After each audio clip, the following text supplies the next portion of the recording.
Olá, bom dia, povo querido, tudo bom?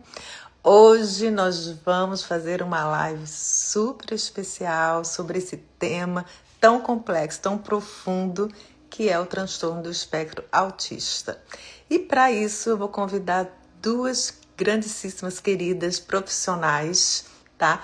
Uma delas, a Andréa de Gioia, que vocês já conhecem aqui no meu canal, é minha parceira fonoaudióloga, que tem uma super formação em motricidade orofacial. Ela é doutora e ela atende, gente. Ela sabe fazer terapia com laser. Ela é super especializada nisso. E a Andrea trabalha no Rio de Janeiro, tá? Em Niterói e Copacabana. E deixa eu ver se a Andrea já está aqui para eu chamá-la. Ainda não. E também vou convidar, a Andrea chegou aqui. Andrea. Então vamos lá. Deixa eu convidá-la. Isso. Já mandei o convite para você, tá? E hoje a gente vai ter o prazer também de ter aqui uma médica psiquiatra, a doutora Bruna Maia. Oi, Andréia, bom dia! Estava lhe apresentando Boa aqui. tarde agora. Você aí é bom dia, eu aqui já sou boa tarde, meio-dia. Isso, eu estava aqui te apresentando, dizendo que você é uma super especialista na fonoaudiologia, que você usa laser em suas terapias, terapia de voz, de motricidade orofacial, e que você trabalha em Sim, Niterói e Copacabana. Para quem não sabe, a André é sim. carioquíssima, tá?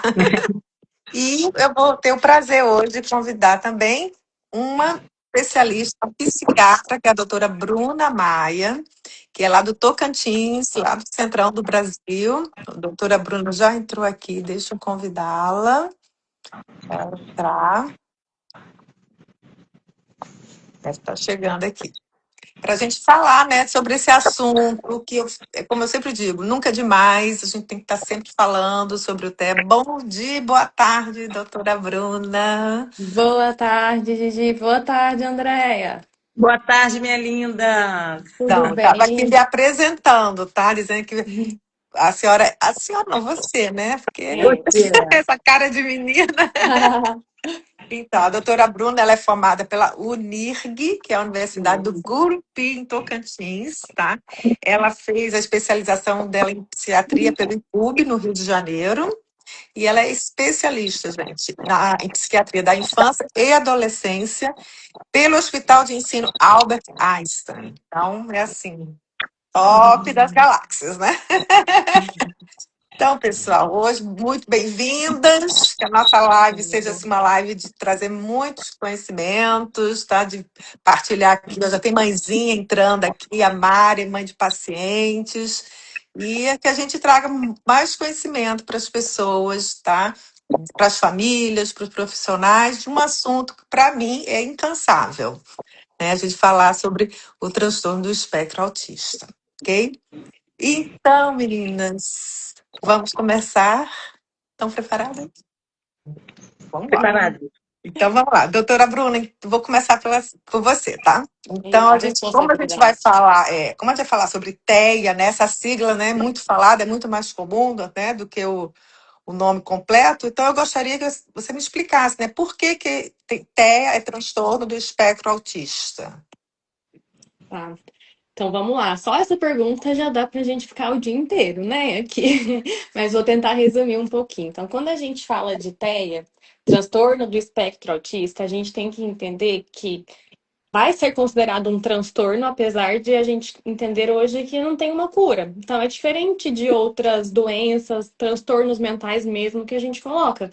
Porque, na verdade, esse é um transtorno que ele vai acontecer desde a infância. Então, é o que a gente vai chamar de algo que é de neurodesenvolvimento. Então, eu nasço com algumas características e eu vou desenvolvendo isso ao longo da minha vida e vai me trazer uma série de prejuízos nas mais diversas áreas da minha vida. Por isso que vai ser nomeado como um transtorno, porque me causa prejuízo e, na verdade, é uma forma diferente de processar o meu sistema nervoso. Então, é diferente. Não é nem pior nem melhor, mas é diferente esse processamento. E aí, essa diferença vai fazer com que eu tenha alguns prejuízos nas minhas áreas da vida. Então, parte afetiva, de comunicação, algumas alterações de comportamento. Então, quando a gente fala de TEA, para eu pensar em TEA, eu tenho que ter algo que vai vir da infância, que vai manifestar ao longo da vida e que vai me trazer prejuízos, principalmente na parte de comunicação. Então, eu vou ter alterações na comunicação, que diferente do que a gente achava antes, aquela pessoa que não olha no olho ou que não comunica verbalmente, na verdade, eu vou ter uma variação muito grande nessas dificuldades de comunicação, né? Por isso que a gente vai nomear também como um espectro, porque não é uma regra. Nem todo mundo que não fala é autista. Assim como várias pessoas que se comunicam, elas também comunicam, eu falo de verbalmente. Eu posso ter uma ótima prosódia, conseguir me comunicar bem, mas ainda assim eu estar nesse espectro. Então é uma variação diferente, por isso que a gente chama de espectro.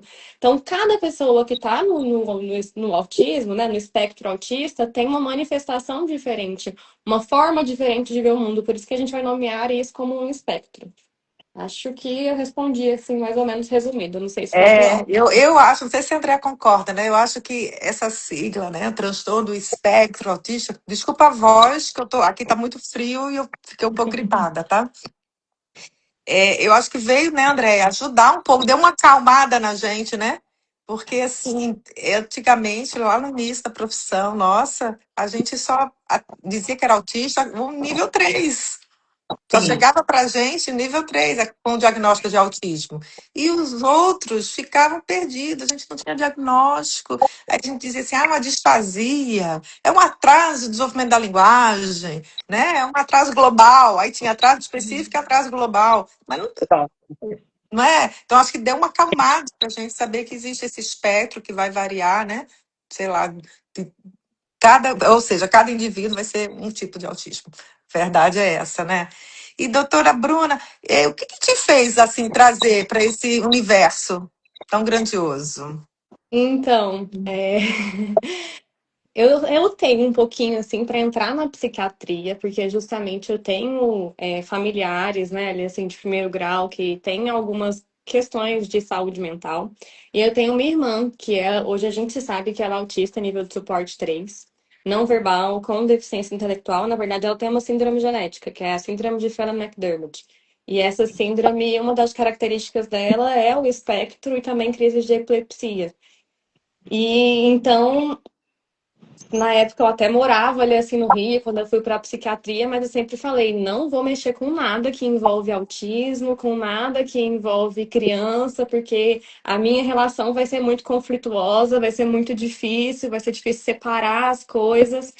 Mas você vai vendo tanto que a jornada da pessoa para a busca diagnóstica, né, assim, do autismo, as dificuldades que a família enfrenta de acesso à informação de qualidade, profissionais capacitados para o atendimento, é muito dura essa jornada. E eu vivi isso na pele junto com a minha mãe, assim, mesmo morando em cidades diferentes, eu acompanhei vários profissionais, então acompanhar uma pessoa falando em 15 minutos para a tua mãe, que a sua irmã tem uma deficiência intelectual grave, com autismo e que ela nunca vai falar, sem Nossa. nem olhar direito para a história, foi algo ali assim que você vê. Eu vi minha mãe perdendo o chão, tive que sair dirigindo naquele dia, depois da consulta.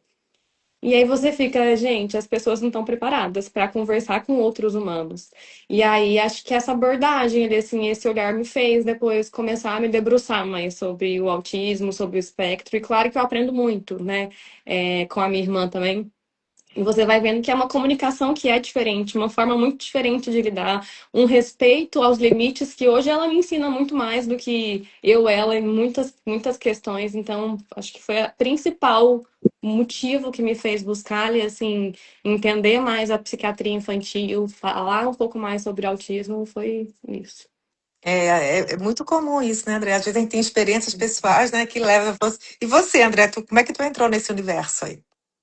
Bem, eu entrei nesse universo, eu sempre trabalhei com autismo, mas aí eu estava em busca de outras alternativas, e você sabe que a minha área é motricidade orofacial, minha grande paixão, mas eu recebi uma proposta irrecusável e expliquei que não tinha experiência em aba, né, na ciência aba, mas ainda assim vim aqui para Niterói e eu trabalho numa clínica hoje que é padrão ouro. Ai, que bom. E, assim, é uma equipe interdisciplinar, a gente tem uma troca fantástica. Eu acabei de vir agora de um treinamento de comunicação alternativa aumentativa de DACA, que é um método altamente brasileiro. Então, são pessoas muito jovens, que eu aqui, quando cheguei, levei um susto, que a média de idade é 23 anos, mas que eu aprendi muitíssimo com cada um deles, que são grandes parceiros de comunicação. Quando eu aqui cheguei, eu me debrucei nessa área e em torno de 4 meses eu via o resultado com essas crianças. Eu via o resultado, assim, progresso inexorável. Eu fiquei encantada e aí falei, não, vou me debruçar nessa área.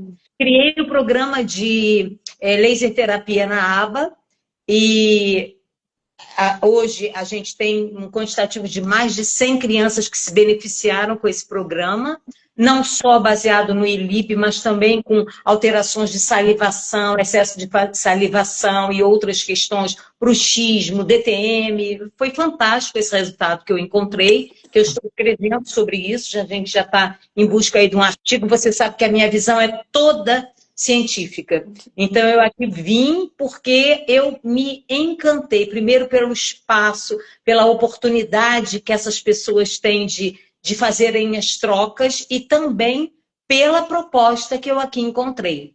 Então, eu sempre trabalhei com autismo, mas nunca na terapia ABA. E eu estou cada vez mais convicta de que o trabalho da CAA, de forma precoce, é um fator fundamental para o trabalho com essas crianças.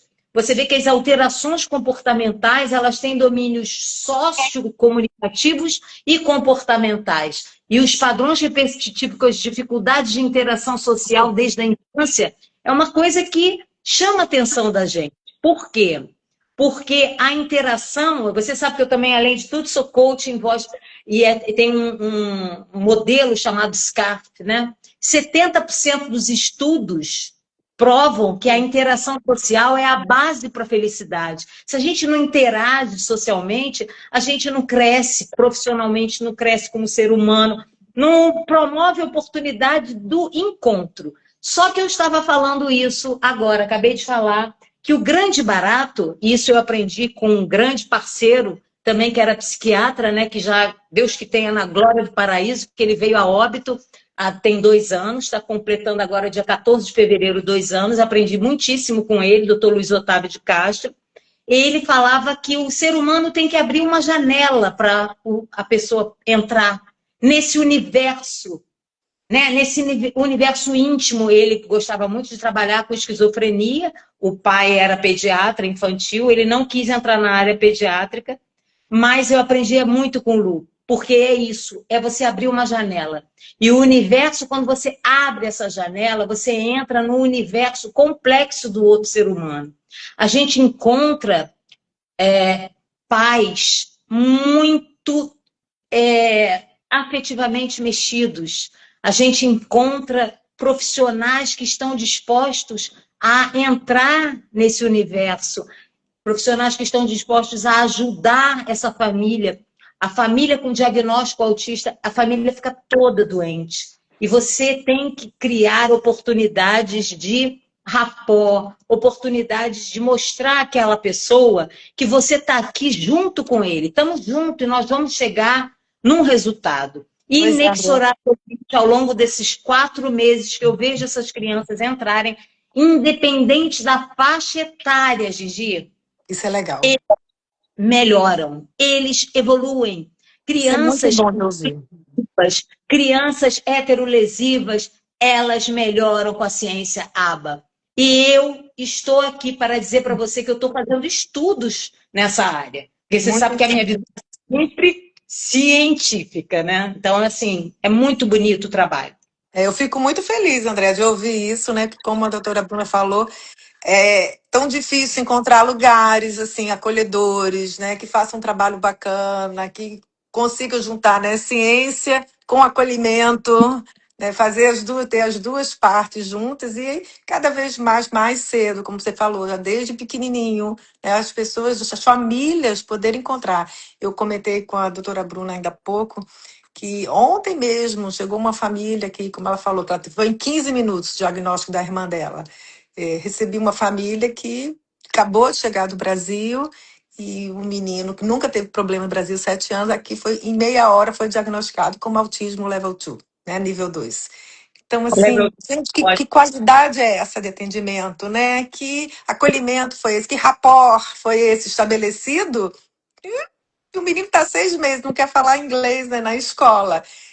Será que em meia hora ele vai falar? E aí já levou lá uma taxação que agora vamos pesquisar com calma, claro, vamos fazer tudo você devagarzinho, procurando os locais, né, mais acolhedores, né? Então, assim, fico muito feliz de ouvir essa sua fala, porque sabe é, que, não querendo te interromper, já te interrompendo, você sabe que quando a criança, eu sou chomskyniana, né? Então, quando a criança é exposta à língua materna, nós temos o chip de comunicação com a estrutura morfossintática da nossa língua. E o que modifica é o ambiente ao qual eu estou. Então, você sabe perfeitamente melhor do que eu que quando você sai do seu ambiente linguístico, você fica no mutismo, né? Aí sim, depois você vai começar a interagir, porque é uma língua que você não domina.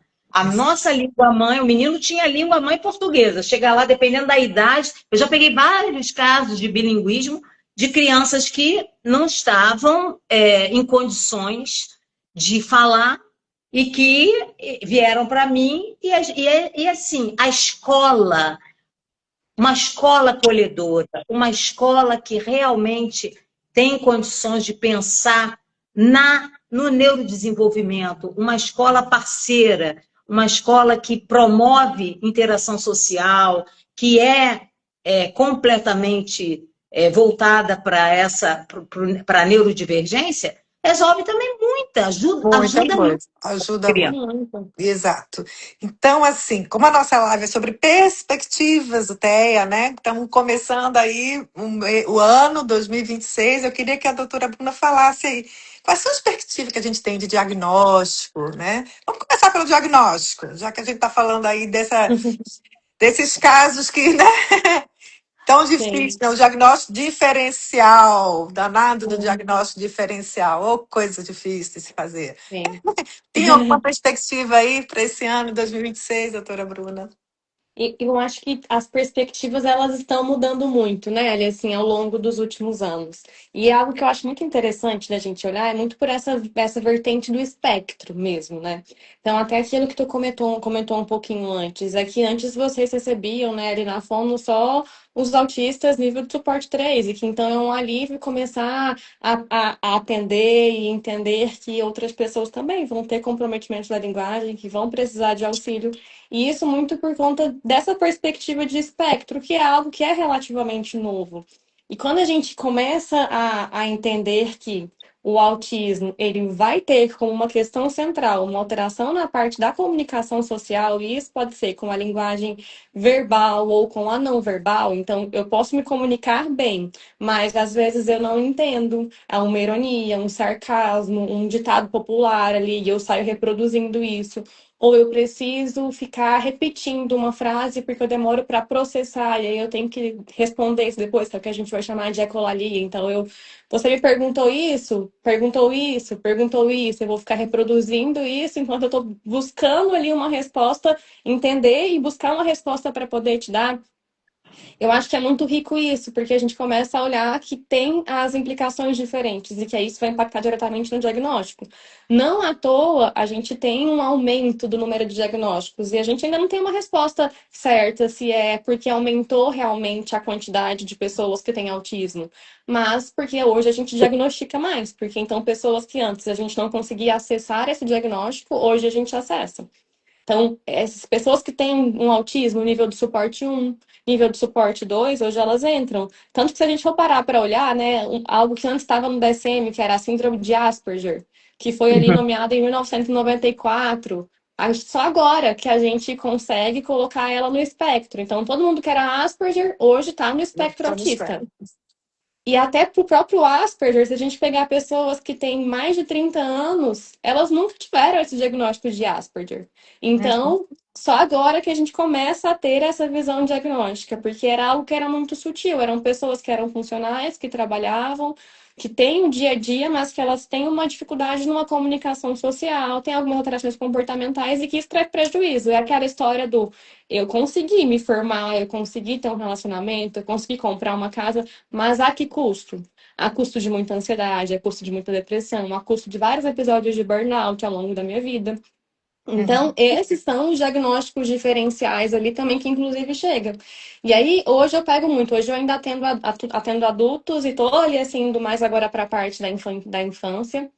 E eu tenho, inclusive, feito muito essa revisão diagnóstica, né? De muitos pacientes que chegam ali, principalmente muitas mulheres, a gente vê que a gente tem conseguido ter esse diagnóstico hoje com mais clareza. Chega que já passou por vários psiquiatras, tomou vários medicamentos e é uma coisa meio cíclica ali. Então, eu tomo um remédio, melhora por um tempo, volta. Eu tomo um remédio, melhora por um tempo, volta.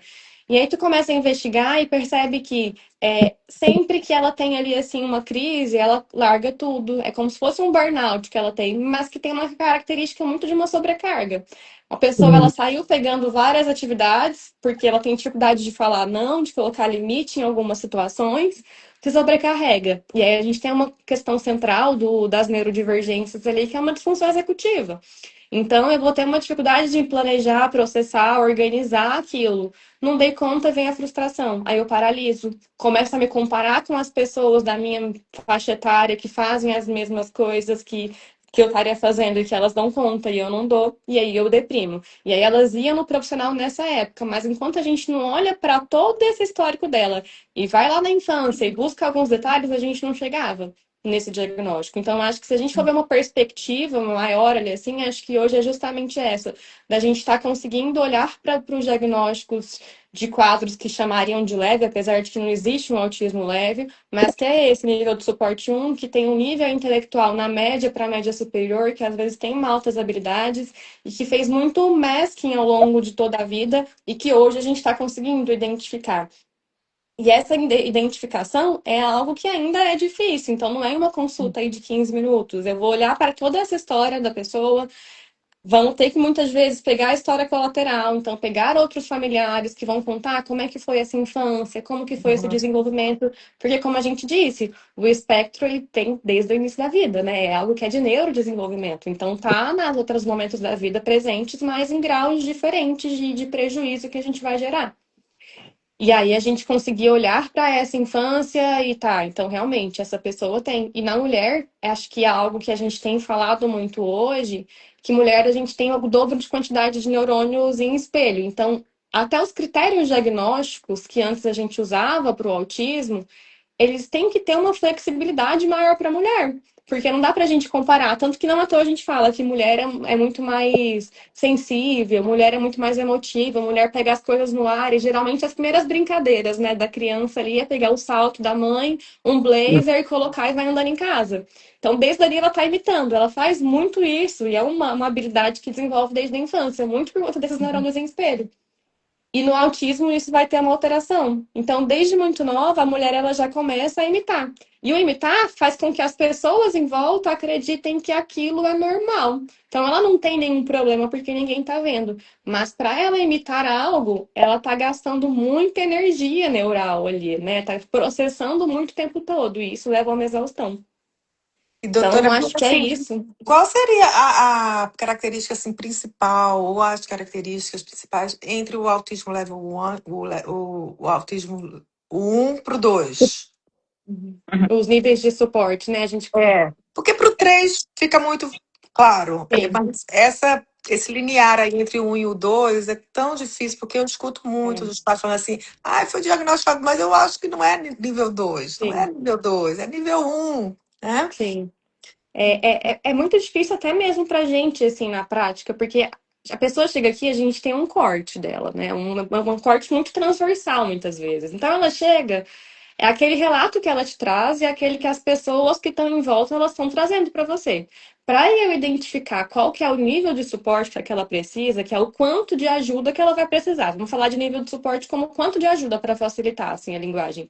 Então, eu vou ter que ir olhando as várias áreas da vida dela, o que que ela tem de prejuízo. Em uma consulta de 10 minutos, eu não tenho esse acesso, então eu vou precisar da avaliação do pai, da mãe, da escola, dos colegas, como que ela tem ali, como que é o nível de interação social dela. Ela consegue brincar com outras crianças? Ela não consegue? Ela consegue demonstrar o desejo, as vontades dela, colocar um limite?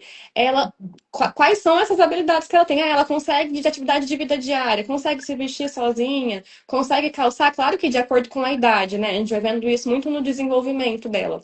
E aí a gente vai tentar mensurar qual que é o nível de suporte que ela tem. No geral, o nível de suporte 1, ele precisa de um suporte básico para coisas mais simples ali, assim, mais complexas, desculpa, do dia a dia. Então, às vezes vai precisar de algo mais, por exemplo, de um planner, de uma agenda para conseguir organizar as atividades. Vai precisar de uma terapia mais direcionada, mas não necessariamente alguém que vai estar junto para mediar as interações sociais, para conseguir representar ali o desejo dessa Por criança na exemplo, escola. o nível 1, você acha que precisaria de uma terapia ABA? Complexo, hein? Então, a gente tem que avaliar qual que a gente está falando de aba, né? Assim, porque se a gente falar aba na questão de 40 horas semanais, 20 horas semanais, eu não indicaria para um nível de suporte 1. Mas eu indicaria ali, por exemplo, uma terapia cognitivo-comportamental que use, às vezes, algumas características da aba, dependendo da dificuldade dela, tem uma dificuldade no processamento sensorial, tem algumas questões mais de sobrecarga sensorial, uma terapia ocupacional, a gente vai indicar. Então, a gente vai ter que avaliar os prejuízos que ela tem nas áreas para a gente indicar terapia, mas não generalizar e colocar ali 20 horas, 5 horas de fonoaudiologia, 5 de terapia ocupacional, 5 de psicomotricidade. Para o nível de suporte 1, não vejo essa indicação. O que você acha? Inclusive, eu queria falar aqui um pouquinho. É muito complexa essa história do, desculpa, tá? Do médico, do neuropediatra, enfim, do psiquiatra infantil, dos profissionais médicos prescreverem tantas horas, porque o que acontece? O nível de suporte é 1, ok, mas foi como a doutora Bruna falou. Quando chega para a gente, os psicólogos, que são os coordenadores ABA, eles é que vão definir a partir de testes, são feitos testes psicológicos para avaliar cada área específica, funções cognitivas, funções executivas, como é a parte toda cognitiva da criança, como é a parte toda psicomotora, tudo é feito uma abordagem multifatorial e a partir dali nós definimos, né? Lógico que o médico diz, eu quero essa terapia, ok, mas o quantitativo é dado por essa equipe que vai definir, com os coordenadores vão definir a terapia ABA. Então, vejam só, o que acontece é que, às vezes, foi como a doutora Bruna falou, tem que ver se a questão é uma questão cognitiva, é uma questão sensorial, é uma questão comunicativa, comunicacional, porque se for sensorial, você vê que a criança precisa de TO. Por exemplo, uma criança que chega, mesmo com nível de suporte 1, que ela chega com alterações sensoriais, ela fica colocando o dedo na boca, ela coloca objetos na boca, independente da sua presença ou não, ela coloca tudo na boca. É uma questão sensorial para a autorregulação dela. Então, ela se balança, ela bota algo na boca, ela morde a mão, ela se autorregula com isso. Ok, mas a questão comunicativa, quando ela é comunicativa, ela faz isso e olha para o cuidador, para ver se mexeu com o cuidador ou não. Então, a gente tem estratégias para avaliar se isso é comunicativo ou se isso é sensorial.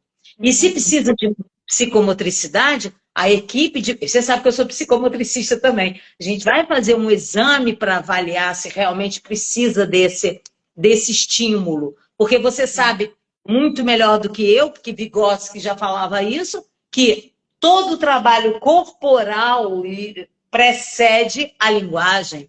Todo trabalho corporal precede linguagem, né? Precede comunicação. Então, isso é fundamental.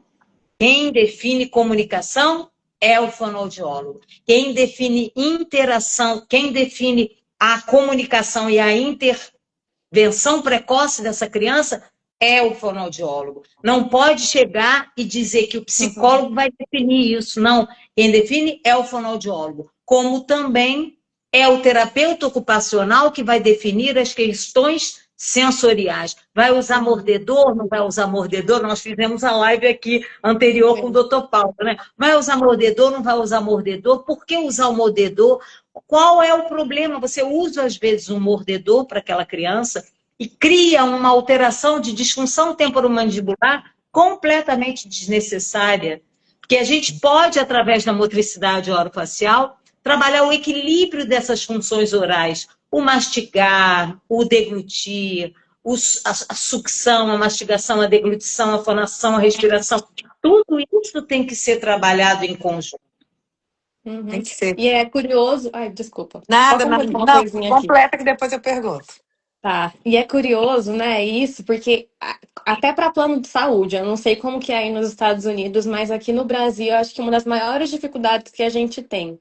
Às vezes a gente precisa dar um diagnóstico, mesmo ainda não tendo a certeza, porque senão o plano não autoriza, e no laudo a gente tem que colocar a quantidade de sessões para qual terapia específica que a gente está encaminhando.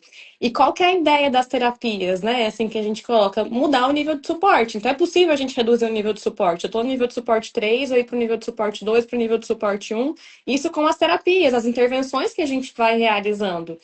Mas isso é individualizado, não tem um plano ali assim que vai funcionar para todo mundo e que tem que fazer assim. Então, acho que independente de ser abo ou alguma outra intervenção, até aquela que eu mais bato, assim, que eu olho aqui no consultório, é que seja uma equipe multidisciplinar mesmo, que ela se fale, que ela compartilhe o caso, porque daí a gente tem acesso ao que a gente tem de evolução, em qual área, e a gente vai direcionando para as terapias que aquela criança está precisando naquele determinado momento. Senão a gente fica ali, o pai tá gastando uma nota com uma terapia, tá mais criando uma sobrecarga na criança do que propriamente ajudando. E aí chega na terapia que eu tô precisando realmente desenvolver, eu não tô tendo a resposta, porque eu tô exausta. Sim, perfeito. Aqui também, viu, doutora Bruna? Muitos diagnósticos às vezes são dados e que a gente tem dúvida desse diagnóstico, mas os pais aceitam porque o convênio cobre tudo, né? E aqui a aba é 40 horas, né? Então não tem condições de pagar no particular. Você tem que ter convênio e quando é um diagnóstico de autismo, o convênio libera tudo, não tem número de sessões por Uhum. ano, entendeu? Então, muitos pais até preferem ter esse diagnóstico para poder fazer as terapias e carregar esse diagnóstico, porque não existe como revertê-lo, né? Nenhum médico vai assinar que não é mais autista, né? Aí é um peso que cada família vai ter. Então, do mesmo jeito que tem família que se nega, que não quer aceitar, tem outras que, pela questão financeira, aceitam esses diagnósticos aí e vamos ver o que que vem pela frente. Agora, o que eu queria saber é assim, existe essa avaliação, claro, né, que é toda comportamental, ela é, apesar da gente aplicar protocolos, ela é subjetiva, ela é daquele momento. Existem algumas avaliações que são mais objetivas, como exame de sangue, exame de imagens, que podem corroborar para esse diagnóstico? Não, o diagnóstico do autismo ele é um diagnóstico clínico, né? Que a gente fala. Tem esses testes, então, por exemplo, tem a testagem neuropsicológica que a gente faz, que vai aplicar vários testes específicos, mas que eles são um rastreio. Então, principalmente ali no adulto, a gente tem muito falso positivo em algumas coisas, porque eu tenho uma depressão, e aí na depressão eu vou querer me isolar. A minha visão de mundo é diferente, então eu vou responder e meu questionário vai dar positivo, muitas vezes. Então, é muito mais a avaliação da história. Mas, claro que a gente tem alguns outros exames que eles podem ajudar a gente a tentar identificar algo ali, né? Então, por exemplo, é uma criança que tá no que a gente suspeita de um espectro, tem alguns exames que a gente tem que fazer para descartar também. Então, tem que ver se aquela criança ela enxerga bem, se ela escuta bem. Então, eu posso fazer um BERA para ela. É importante a gente descartar outras causas ali, né? Fazer uma PAC, que é o processamento auditivo central também, para a gente observar. Então, geralmente, as crianças que têm um autismo, elas têm uma alteração na PAC. Então, a gente vai somando tudo isso. Alguns exame de sangue não tem. Hoje a gente tem alguns testes genéticos que podem trazer alguns marcadores. A gente já mapeou diversos genes ali que estão associados com o autismo. Então a gente faz, mas não é porque não deu nada no teste genético que você não tem, porque a gente ainda não tem todas as respostas.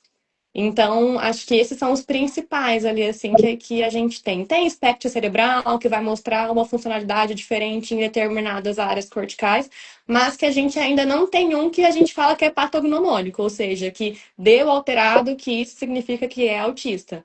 É muito mais a clínica mesmo. Entendi. Mas assim, em termos de exame, assim, que eu escuto muito isso aqui nos Estados Unidos, né? As alterações de biorressonância, né? Alterações de minerais e vitaminas, né? Nessas crianças do espectro. Isso tem alguma estudo científico que prove isso, que realmente existe essa deficiência, né, de folato, né, essa dificuldade de fazer esse metabolismo, né, que é em algumas crianças, não são todas, pelo que eu escuto falar, né, pelo que eu leio. Você tem alguma informação sobre isso? Então, hoje até estavam falando muito agora esqueci o nome, eu fico nervosa. Leucovorin. Leucovorin, isso. O leucovorin, O que é leucovorin é uma grande o ácido perspectiva para folínico, 2026, né? que está sendo algo muito falado aí mesmo, né? Assim, então, toda criança que está no espectro, todo mundo no espectro, criança ou adulto deveria usar ácido folínico. Então, a gente não tem robustez científica ainda disso. O que eu quero dizer? A gente tem alguns estudos que mostram pra gente que muitas das crianças com autismo, das pessoas com autismo, desculpa, elas teriam uma quantidade reduzida de ácido fólico no sistema nervoso dela, o que vai impactar diretamente na transmissão, no processamento e vai ter repercussões na parte comportamental, principalmente ali, assim, comportamental e de aprendizado. Então começou muita gente a querer, então vamos administrar e vamos tomar todo mundo o ácido folínico, né? Mas a gente não tem tanta evidência disso ainda. O que seria o ideal? A gente ter algum exame de imagem que conseguisse identificar se essa pessoa realmente ela consegue, né? Fazer essa conversão do ácido fólico no folínico e poder atuar no sistema nervoso dela.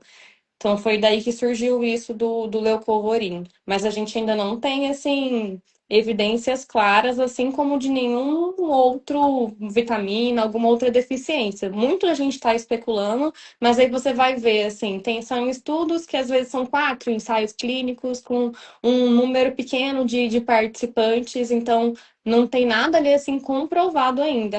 Tem muita especulação, acho que é válido, super válido os estudos, as buscas, mas eu ainda não prescrevo sem a gente ter um respaldo mais específico, sem a gente ter as comprovações devidas. Aqui nos Estados Unidos tem poucos médicos prescrevendo, né? Relatos de uns que melhoram, outros não melhoram. E aí eu fiquei um pouquinho animada quando eu soube que existe aí essa possibilidade de a gente ter esse exame de sangue para saber se você vai se beneficiar ou Faz não, né? beneficial, não. Da Sim, acho que agora medicação, foi né? liberado, né, no Brasil. Eu acho que é um potencial, sim, para poder testar, né? Então, para dar para quem realmente precisa. Então, assim, o Leucovorin, ele é administrado hoje para pessoas que estão fazendo quimioterapia, usando metotrexate, porque ele vai atuar diretamente ali, assim, nessa conversão, né? Nessa metabolização do ácido fólico. E aí, então, esse exame, ele consegue identificar se a pessoa ela tem essa característica de não conseguir fazer metabolização. E aí é indicado, porque se eu fizer um exame de sangue, a minha dosagem sérica de ácido fólico vai dar normal. E aí, Uhum. quer dizer que você não precisa? Mas aí você faz esse segundo exame, que agora está sendo disponibilizado, e ele vê se você consegue converter ou não. Porque você pode ter a quantidade de ácido fólico, mas não fazer a metabolização. E aí ele não faz o efeito no sistema nervoso que deveria ser feito. Eu acho que é um Mas potencial, eu acho sim. é um potencial, né? A gente tem muita coisa que vai acontecer aí nesse ano, né, Muita. Andréa? Né, É, Andréa? Eu acho que a gente vai ter novidades boas esse ano. Não só para o TEA, viu? Eu acho que vem Alzheimer também, né? Acho que vem um monte de coisa boa Sim. aí pela frente, viu? Então, gente, eu queria. Olha, a gente já tem 40 minutos aqui de live. Eu queria saber se vocês. A gente tinha falado aqui sobre o processamento auditivo, você até citou ainda há pouco, né? Lá no início da live, a doutora Bruna falou, né, de pessoas que têm dificuldade com piadas, com palavras de duplo sentido, com conotação, denotação. Né? E isso é das características, principalmente de adultos que têm dificuldade de processamento auditivo, né? E é tão interessante que às vezes você vê uma pessoa dessa e você ouve brincadeiras, as pessoas falam assim, ih, você parece autista, você, Uhum, né? Você parece sim. um autista, mas na verdade, assim, essa pessoa tem alteração do processamento auditivo, né? E não necessariamente ela vai ter o autismo. Então é importante a gente falar assim, né, que o processamento auditivo ele não é causa de autismo. Ele tá, se a pessoa tem um autismo e tem alteração do processamento auditivo, vai estar ali no pacotão, né, na sintomatologia dele, né, mas não é a alteração do processamento auditivo que vai causar, né, dificuldade de figurar fundo, né, dificuldade de entender em ambientes ruidosos, isso é muito comum, né, no adulto, até porque a dificuldade de interação, né, você já vai se defendendo, então uma coisa leva a outra, né? É difícil dizer assim, que nasce primeiro, foi o ovo ou a galinha? É processamento auditivo ou é o, o autismo, né? Então, assim, como fazer esse diagnóstico diferencial? Você tem alguma coisa aí para falar, doutora Bruna? Ah, sim. Então, pela clínica, de novo, né? Assim, até porque o autismo não vai ser só isso, não é só essa questão da linguagem, de demorar para processar as informações, de. Então, é só esse exemplo que você deu, né? Então, por exemplo, a pessoa tem dificuldade de entender uma ironia, um sarcasmo, demora um tempo maior para compreender e dar uma resposta, mas É o o autismo último que você tem ri uma. na piada, né? É aquele que É, ri o por último que último. vai, coloca uma pessoa que tem uma alteração no processamento auditivo num stand-up.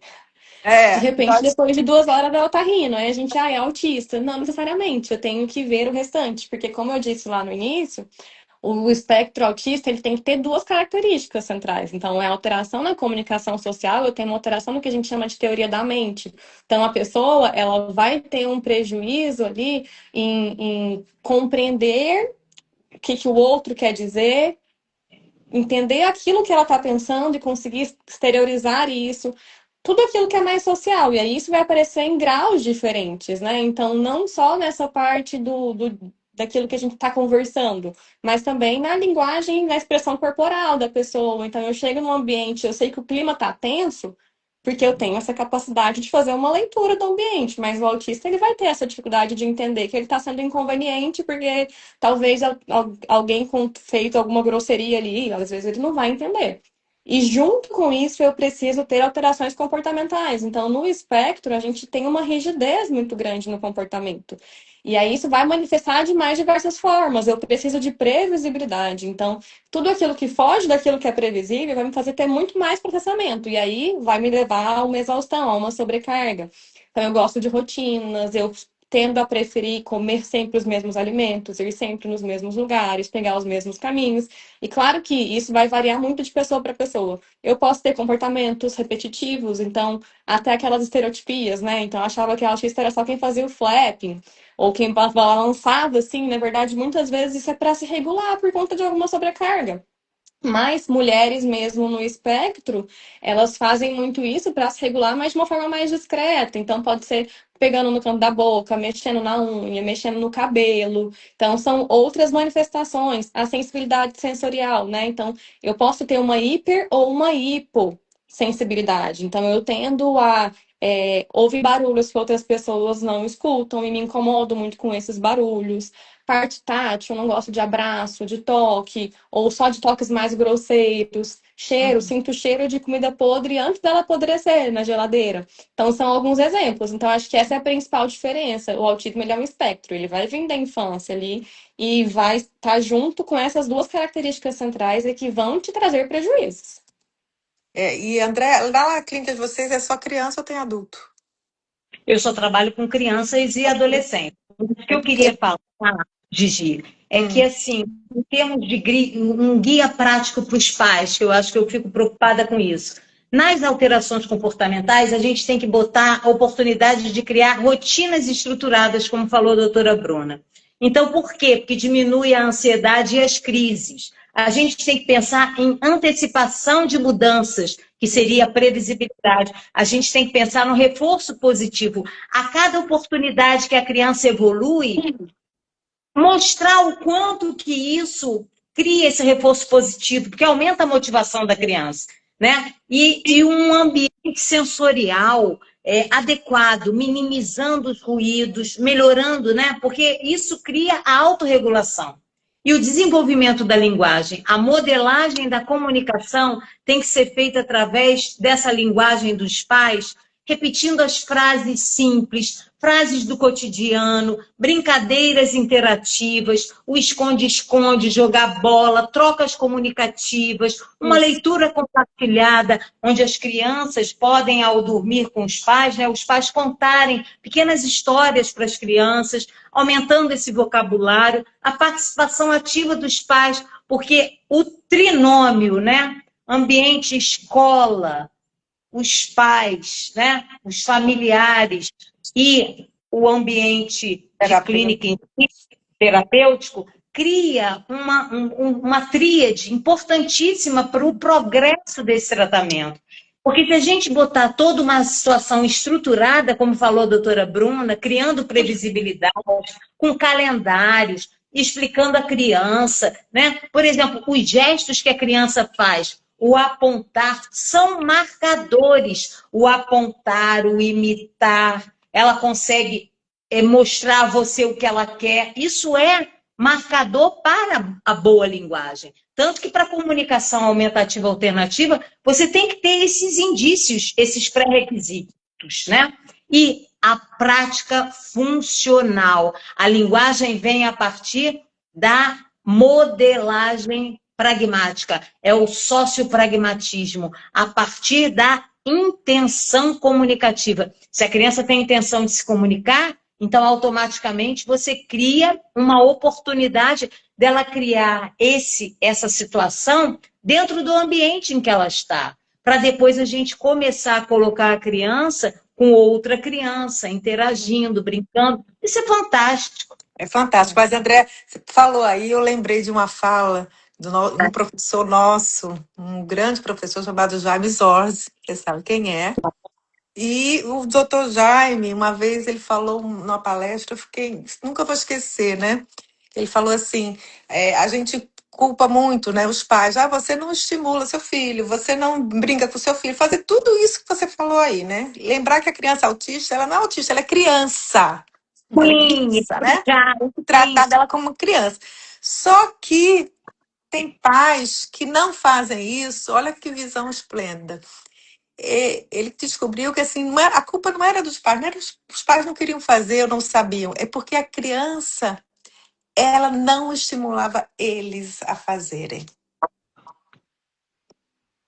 E eu, quando escutei isso, eu comecei a incluir isso nas minhas anamneses, nas minhas conversas, porque acaba que é uma criança, eu fazia assim, você entra pela sua portaria, né? A gente diz bom dia pro porteiro. Você exige que seu filho fale bom dia? Eu falo, não, ele não vai falar.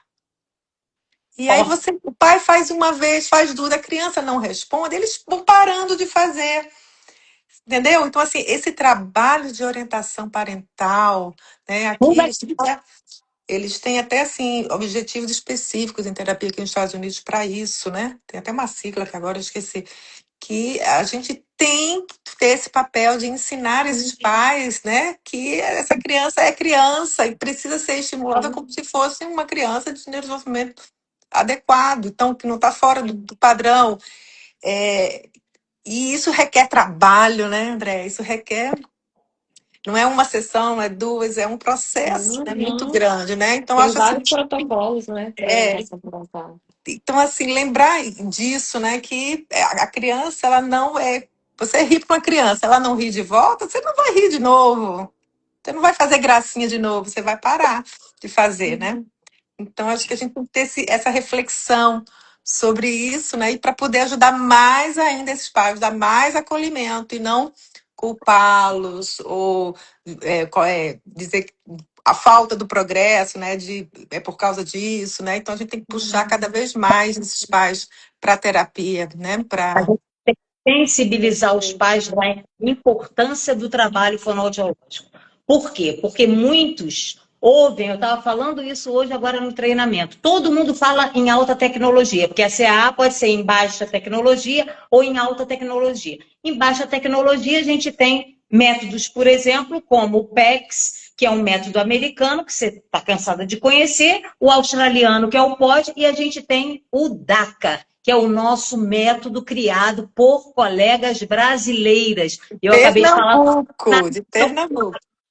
Então, assim, nós temos toda uma prancha com estrutura morfossintática da língua baseada no sociopragmatismo, que é o modelo Tomazelo, e elas criaram uma metodologia de cores diferenciadas, onde você tem pronomes, ações, os artigos, os advérbios e tudo, e as abas aqui em cima, eu até trouxe aqui um modelo, e as abas em cima, que seriam as palavras, primeiro a prancha principal e as palavras acessórias. Então, as crianças, os pais falam assim, não, mas não está funcionando. Pode vir à minha consulta e eu explico tudo de novo. Qual a sua dúvida? Por quê? Porque os autores falam que da mesma forma que a gente tem dificuldade, a criança tem dificuldade de entrar no nosso contexto de ambiente social, nós que não somos neurodivergentes também temos dificuldade de apontar e falar ao mesmo tempo. Isso é difícil. É difícil. Então, precisamos criar parceiros de comunicação. E o que é criar parceiro de comunicação? É você sensibilizar o pai da importância dele falar dentro daquela comunicação, que pode ser no papel, de baixa tecnologia, ou pode ser em alta tecnologia. Você tem o tablet deles lá, que eles vão para cá e para lá. Só que o boom é todo mundo andar de tablet, mas acontece que alta tecnologia, você pode esquecer o carregador e a criança fica sem se comunicar. Então, pensa bem, isso é fundamental. Tem que ter um equilíbrio, né, André? Crianças, eu apliquei o método ontem, mandei uma mensagem para a responsável pelo método, que é da Universidade Federal de Pernambuco, que é incrível, né? É a Ana Montenegro e a Rafaela Zorzi. Então, eu entrei em contato com elas e falei assim, já apliquei o método em 6 crianças, uma com apraxia de fala na infância. Para que CAA para apraxia de fala na infância? Opa, eu apliquei o REST neles, só que ele não tem estrutura morfossintática da língua. Eu fiz isso para o pai entender. Um pai, uma pessoa altamente estudiosa, me deu uma oportunidade de mostrar a você o que vai acontecer com o teu filho. Ele está encantado com o resultado. Criança nível de suporte 1, que eu apliquei, eu falei, gente, fica tranquila, ele não vai ficar usando essa comunicação. É só para a estrutura morfossintática da língua. Depois ele não vai usar mais nada disso. Ela ontem falou para mim na recepção, André, eu vou na neurologista, eu estou encantada com o resultado. Isso quanto não vale para a gente? Poxa, é tudo. E um método brasileiro incrível. É isso aí. É incrível. Então, essa meninas, olha só. aplicabilidade. Tá quase acabando a nossa hora, hein? Faltam só 8 minutinhos. Então, eu queria agora que a doutora Bruna desse suas considerações finais, tá? Eu só ia trazer um exemplo prático mesmo disso que a Andrea trouxe, porque dentro de casa a gente tem isso, né? Assim, a minha irmãzinha, para ela ser não verbal, a gente tá hoje, ela tá com 12, 13 anos, tá 13. A gente tá tentando hoje outras estratégias, né, de comunicação, justamente porque a gente começa a ver que tem tentativas no comportamento de se comunicar, que vêm muito significativas. Então, por exemplo, ela vem, ela pega a sua mão e vai te levar para algum lugar. Ela quer se comunicar com você. Ela começa a andar em volta de você, fazendo contato visual e querendo mostrar. Então, a gente precisa ensinar ela. E aí, a gente já tentou o PEX e agora a gente está com a CA pelo tablet mesmo, né? E é muito difícil pra gente. Sim, começar ali assim a aplicar isso para ela, porque você tem que pegar esperar o negocinho falar. Então, muito assim, difícil. é muito complexo. E aí eu fui começar a ver isso na prática, porque também na especialização de infantil, a gente aprende a brincar com criança. Eu acho que eu nunca soube brincar. E o brincar, você tenta fazer um exercício, vai brincar com seu filho hoje e não faz pergunta. Fica só narrando aquilo que ele está fazendo. A gente aqui tem muito hábito de fazer tudo perguntando, né? Já buscando Testando uma a criança, né? interação ali, testando, exato.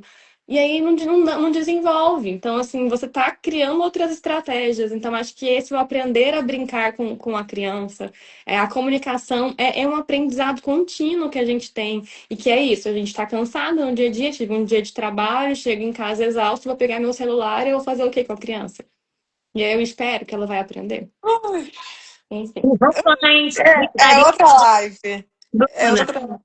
a das telas, né? A questão das telas, eu sou completamente contra. Telas para criança, não.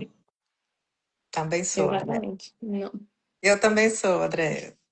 Tá? Tela de jeito nenhum. Tela. Eu tenho um que chega para mim e fala assim: eu quero música. Opa, Ah, música é que com lindo.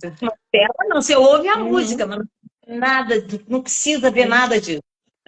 Eu fico assim, vejo aqui, né, Uhum. nos parques, as crianças no parque, no carrinho com uma tela. Eu falei assim, Uma pra que trouxe para o é. parque, gente, né? Aí vai no carro, o carro tem tela. Então, assim, ninguém Uhum. conversa, ninguém faz brincadeira de procurar o carro vermelho, quantos carros vermelhos você achou. Ninguém vai procurar placa de outros estados, não tem mais isso, né? É. Pararam de fazer porque a tela passou a ser a babá, né? Então, É, a gente tem que também incluir isso no nosso trabalho terapêutico, né? Faz parte isso também. A gente não pode, ele sabe? Porque fala. senão é dar murro em ponto de faca, né?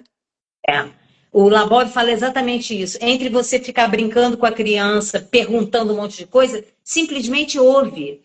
Vai Sim. andando e até a escola, vai conversando com ela, conversa.